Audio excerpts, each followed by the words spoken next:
tersebut. Untuk hadirnya ana di depan teman-teman sekalian ya, tentu merupakan kebahagiaan khususnya bagi saya karena bisa kembali berjumpa dalam acara atau momen yang sangat indah, di mana pada saat ini kita berkumpul atas dasar ukhuwah Islamiyah, kita berkumpul atas dasar bersaudara sesama muslim ya. Kemudian dari flyer kajian ya, di situ saya melihat sepertinya panitia sengaja ya ngasih nama saya paling atas ya. Ustaz Usman, Ustaz Khalil, Ustaz Ari, kemudian Ustaz Fikri. Itu bukan apa-apa ya, tapi sepertinya sengaja bahwasanya ditaruh paling atas itu yang paling tua dulu. Betul Ustaz, betul. Di paling tua dulu, kemudian di bawahnya ya. Jadi ditaruh tua dulu ya. Mungkin panitia mencocokkan ya dalam firman Allah, wa ma khalaqtul jinna wal insa illa liya'budun.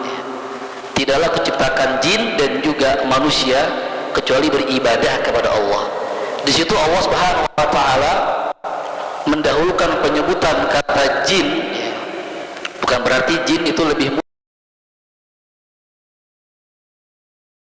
dahulu diciptakan ya, begitu pula ya lahirnya anak dulu udah Ustaz Khalil ya, karena lebih dulu diciptakan, anak lebih dulu lahir dari ustaz-ustaz yang lainnya. Kemudian dari sisi pengelompokan juga kayaknya ada kesengajaan ya. Kenapa Ustaz Ari, Ustaz Fikri, bukan Ana sama Ustaz Ari atau Ustaz Fikri, tapi Ana sama Ustaz Khalil ya. Kayaknya dikumpulkan atas dasar status ya, status yang bisa dipanjangkan ya, nanti panjang masalahnya. Bisa jadi Ustaz, bisa jadi Ustaz. Ya semoga jemaah sekalian ya bisa ikut mendoakan ya, yang sudah berjalan itu tetap langgeng, bukan jamaah sekalian ikut mengikuti kami, tidak ya, nanti yang di belakang bubar ya. Baik, langsung dilanjut. Padahal Ustaz mungkin bisa langsung dilanjut. Atau ada pertanyaan dulu sebelum dilanjut? Ya mungkin bingung Ustaz, kita atau mau lanjut lagi ke Ustaz Khalil dulu, gimana Ustaz? Oh, enggak ada suaranya. Ada suaranya Ustaz? Ayo, entah waktu sebentar. Ayo. Ya, mungkin langsung lanjut ya Ustaz. Mungkin ke Ustaz. Baik, kita lanjutkan pembahasan kita yang 44 faidah dari 10 awal bulan Dzulhijjah, di mana sebetulnya malam hari ini yang isi pertama adalah Ustaz Khalil melanjutkan materi yang sebelumnya, yaitu faidah yang ke-23 ya. Namun karena Ustaz Khalil masih jet lag perjalanan ya, dari Samboja ke sini, jadi Ana yang lebih dahulu. Jadi Ana langsung membahas pembahasan yang sudah kita atur bersama dengan Ustaz Khalil. Ustaz Khalil mulai 23 sampai 26. Adapun setelahnya 27 Ana yang melanjutkan. Baik, faidah yang ke-27 ya, disebutkan ya oleh penulis yustahabbu siyam tis'i Dzulhijjah, bahwasanya ketika 10 awal daripada bulan Dzulhijjah disunnahkan untuk berpuasa. Apakah disunnahkan seluruh 10 awal bulan Dzulhijjah? Tidak. Tapi yang disunnahkan, yang dianjurkan adalah hanya 1 sampai 9 Dzulhijjah. Karena di 10 bulan Dzulhijjah itu termasuk daripada hari Aid, di mana hari Aid kita dilarang untuk berpuasa atau diharamkan untuk berpuasa. Au ma tayassara minha, atau yang mudah baginya dari 10 awal bulan Dzulhijjah.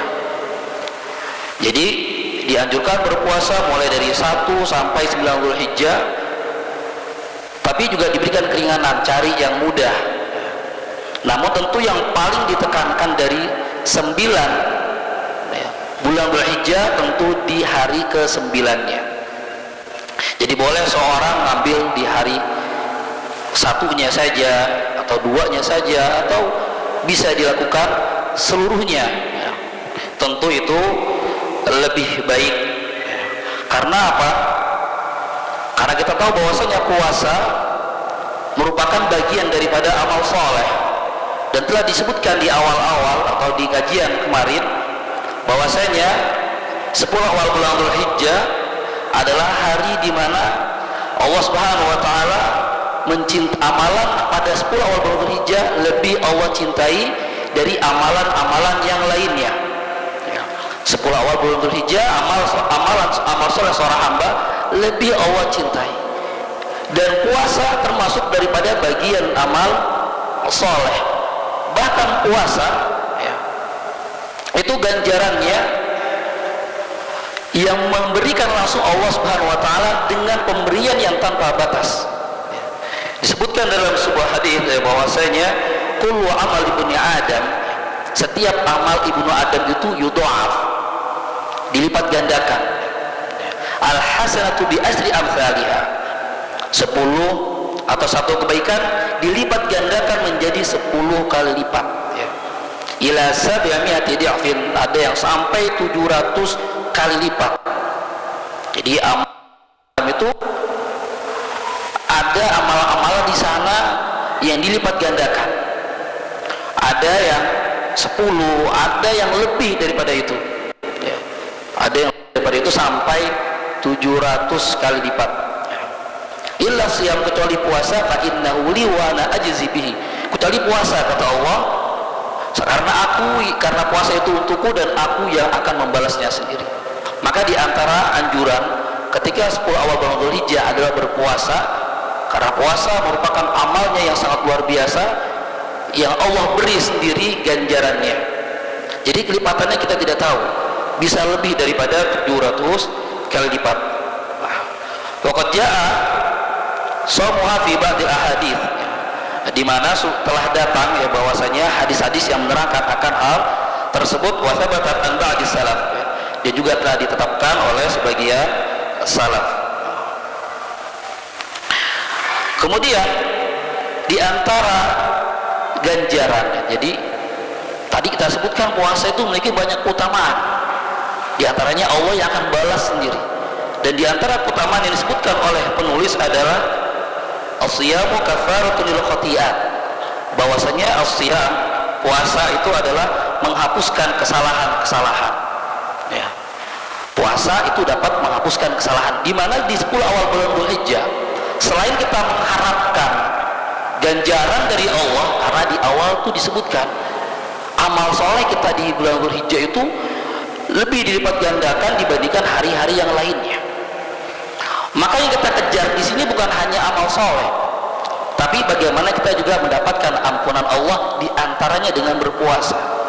Di antaranya adalah dengan berpuasa. As-siyam kafaratul lil khati'at, bahwasanya puasa itu menghapuskan dosa-dosa. Allah Subhanahu wa taala berfirman, innal hasanat yudhibna sayyi'at, sesungguhnya kebaikan itu menghapuskan kesalahan.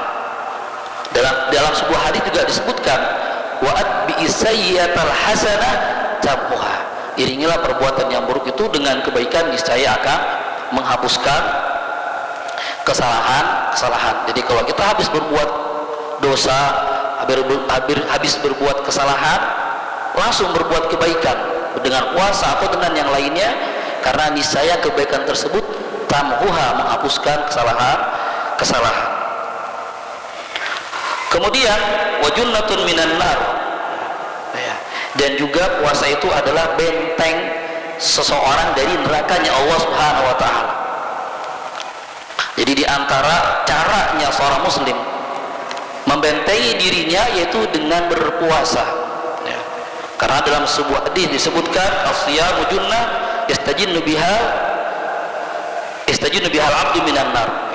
Karena berpuasa itu adalah benteng yang dimananya seorang hamba membentengi dirinya dari neraka Allah. Jadi dengan berpuasa, terlebih puasanya dikerjakan di 10 awal bulan Dzulhijjah. Kemudian disebutkan membentengi diri dari neraka Allah wasayyi'at, dan juga membentengi diri dari keburukan, dari seseorang berbuat keburukan. Kenapa? Karena ketika seorang itu berpuasa, orang itu menjadi lemah dibandingkan dengan tidak puasa, sehingga peluang dia untuk berbuat maksiat itu menjadi sedikit ya. Karena syaitan yajri majrad dam, setan itu mengalir di aliran darah manusia. Ketika orangnya lemah, maka setan pun ikut lemah, sehingga orang yang puasa sedikit terhindar daripada melakukan perbuatan-perbuatan yang buruk. Disebutkan dalam sebuah hadis, ini diantara keutamaan orang yang berpuasa, wa man shoma yawman fi sabilillah ba'adallahu wajhahu 'anil nar 70 kharifan. Jadi barang siapa yang berpuasa sehari saja di jalan Allah Subhanahu wa taala, maka Allah jauhkan wajahnya dari neraka sejauh 70 jarak perjalanan. 70 di sini tidak disebutkan 70 tahun, 70 ya. Saking sangat jauhnya. Kemudian tadi telah disebutkan kita dianjurkan berpuasa dari 1 sampai 9. Namun yang paling ditekankan ya, masuk ke faidah yang ke-28, yang paling ditekankan adalah shaum Arafah, yaitu puasa Arafah. Bagi siapa? Li ghairil hajj, bagi orang yang tidak haji. Jadi ketika kita ini termasuk bagian orang yang tidak sedang menunaikan haji ya, maka yang dianjurkan puasa adalah orang yang tidak haji. Lalu bagaimana orang yang haji dianjurkan atau tidak? Dibolehkan asal tidak melemahkan dirinya dari aktivitas beribadah kepada Allah. Karena hari itu hari Arafah yang sangat panas ya. Yang sangat panas, di situ dianjurkan banyak beribadah, banyak berdoa kepada Allah. Tapi kalau ternyata puasanya mengganggu ibadahnya, maka tidak diperintahkan untuk berpuasa. Namun lebih diutamakan bagi mereka yang tidak tidak berhaji ya. Sangat ditekankan untuk puasa Arafah. Bahwasanya puasa Arafah sunnatun nabawiyah, ya sunnahnya Nabi, wa ghanimatun kubra, dan juga merupakan keberuntungan yang besar. Kenapa? Karena fahuwa yukaffiru dzunub sanatain. Kenapa dikatakan puasa Arafah itu keuntungan yang besar? Karena di dalamnya terdapat 2 tahun ampunan. Jadi sangat disia-siakan ketika itu ditinggalkan. Jadi sebisa mungkin dijaga, terutama 9 Dzulhijjah. Kalau nggak mampu puasa di 1, 2, 3, 4, 5, 6, 7, sebisa mungkin jaga 9-nya, karena di dalam situ terdapat 2 tahun ampunan. Hal tersebut terdapat dalam sebuah hadis ya. Siyamu yaumi Arafah ahtasibu 'ala Allah an yukaffira as-sana allati qablahu wa as-sana allati ba'dahu. Jadi puasa di hari Arafah, aku mengharapkan pahala dari Allah Subhanahu wa taala untuk diampunkan dosa. Yukaffira as-sana allati qablahu, diampunkan dosa 1 tahun sebelumnya, 1 tahun yang akan datang. 2 tahun diampunkan dosa kita. Masya Allah ya, luar biasa sekali. Maka mengapa di situ disebutkan kok 2 tahun ampunan? Di situ ada ulama yang mengatakan karena puasa Arafah itu letaknya di bulan apa? Di bulan Dzulhijjah. Nah, bulan Dzulhijjah itu dihimpit dengan 2 bulan haram ya. Jadi bulan haram, bulan Islam itu ada 12. Minha arba'atun hurum, 4 bulan yang Allah muliakan ya. Salah satu mutawaliyat ya. Jadi ada 3 yang berurutan: Dzulqa'dah, Dzulhijjah, Muharram. Dan di situ Dzulhijjah terhimpit dengan 2 bulan mulia, Dzulqa'dah dan juga Muharram, sehingga ulama mengatakan disitulah letak mulianya, sehingga mengampunkan dosa sebelumnya, dosa yang akan datang. Dan puasa Arafah ya, Ini bukan keutamaannya, tapi mengisyaratkan seseorang itu untuk panjang umur, ya. Karena mendapatkan ampunan setelahnya, ya, mengisyaratkan demikian, ya. Kita berharap panjang umur dan juga banyak amalnya, ya. Jangan panjang umur tapi banyak dosanya. Kemudian faidah yang selanjutnya,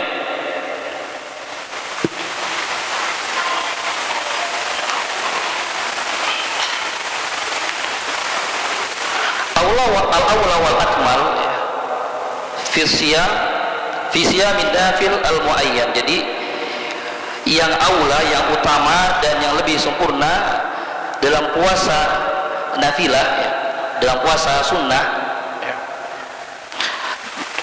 itu puasa sunnah yang muayyan. Yang muayyan itu artinya yang ditentukan, seperti puasa Asyura. Ini termasuk puasa sunnah yang muayyan. Asyura, Arafah, 6 hari di bulan Syawal itu puasa sunnah yang muayyan.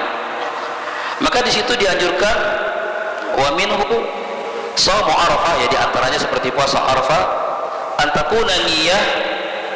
antakuna niyatus shiyam minal lail. Jadi diharapkan niatnya itu di malam hari. Kenapa dikatakan diharapkan niatnya itu di malam hari? Karena puasa sunnah itu pada dasarnya boleh diniatkan di pagi hari. Jadi berbeda dengan puasa wajib seperti puasa Ramadan, itu niatnya mulai dari malam hari. Mulai malam hari sudah niat bahwasanya saya mau berpuasa besok, ya. Buat berpuasa besok untuk puasa Ramadan itu mulai malam. Nggak sah kalau dia niatnya sudah pagi hari. Adapun puasa sunnah itu boleh, ya, kalau niatnya pagi, ya, sudah pagi. Misalnya puasa apapun, puasa sunnah, ya, termasuk puasa Arafah, ketika misalnya pagi-pagi cari makan, habis sholat subuh pulang-pulang ke rumah cari makan, nggak ada makanan, ya udahlah sekarang puasa, boleh. Ya udahlah sekarang puasa, yang penting tadi subuh belum minum, setelah sholat tadi belum minum di masjid misalnya, atau sebelum berangkat ke masjid belum minum, ya, belum makan, maka dia boleh puasa sunnah, ya. Maka terkhusus puasa yang muayyan yang telah ditentukan waktunya, ya, di sini disebutkan, ya, niatnya mulai dari malam hari. Jadi muamalah puasanya, tata cara puasanya itu ngikuti puasa Ramadan malam hari biar sempurna. Jadi dapat ganjarannya mulai dari malam hari. Liyakun al-ajra kamilan ghairu manqus. Jadi agar apa? Agar pahalanya itu kamil, sempurna, tidak kurang. Jadi itu harapannya ketika ingin puasa yang muayyan. Ini bukan puasa yang 1 sampai 8, ya, tapi yang sifatnya muayyan itu niatnya seperti Arafah mulai dari malam hari. Kemudian faidah yang ke-30, yanbaghi ta'ahudul ahli wal aulad, yaitu hendaknya mempersiapkan istri dan juga anak-anaknya. Wa minal insan alaihim wilayah, setiap manusia itu alaihim wilayah, dia punya kekuasaannya sendiri, punya tanggungannya sendiri, ya. Setiap kita sebagai bapak punya tanggungan, keluarga kita, anak-anak kita itu tanggungan kita. Untuk apa? Untuk mengajak mereka bisiyami yaumi Arafah, untuk mengajak mereka puasa Arafah. Jadi kita bukan mau enaknya kita sendiri dapat pahala 2 tahun, tapi kita ajak istri kita, anak kita ajak. Karena Allah Subhanahu wa taala berfirman, ya ayyuhalladzina amanu qu anfusakum wa ahlikum nar. Wahai orang beriman, peliharalah diri kalian dan juga keluarga kalian dari api neraka. Sebagaimana disebutkan oleh Sa'id bin Jubair, dia berkata, aikidu khadamakum yatasahharuna li shaumi yaumi Arafah. Bangunkan pelayan, pembantu kalian untuk bersahur, untuk berpuasa di hari Arafah. Jadi ketika kita ingin melakukan suatu ketaatan, terlebih ketaatan tersebut adalah ketaatan yang agung seperti puasa Arafah, maka alangkah baiknya kita ajak juga keluarga kita, istri kita, dan juga anak-anak kita. Yang mungkin itu yang bisa disampaikan. Melanjutkan ke Ustaz Khalil.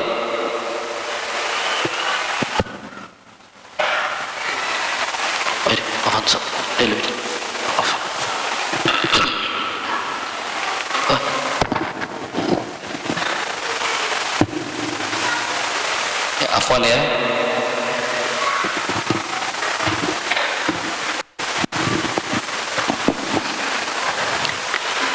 Bismillah, wassalatu wassalamu ala rasulillah wa ala alihi wa sahbihi wa man walah, wa la hawla wa la quwwata illa billahil aliyil azim.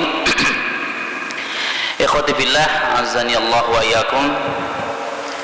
Sebelumnya yang kami hormati tentunya saudara kami, senior kami, Al-Ustaz Utsman Abu Hanan hafizahullah ta'ala, yang telah memberikan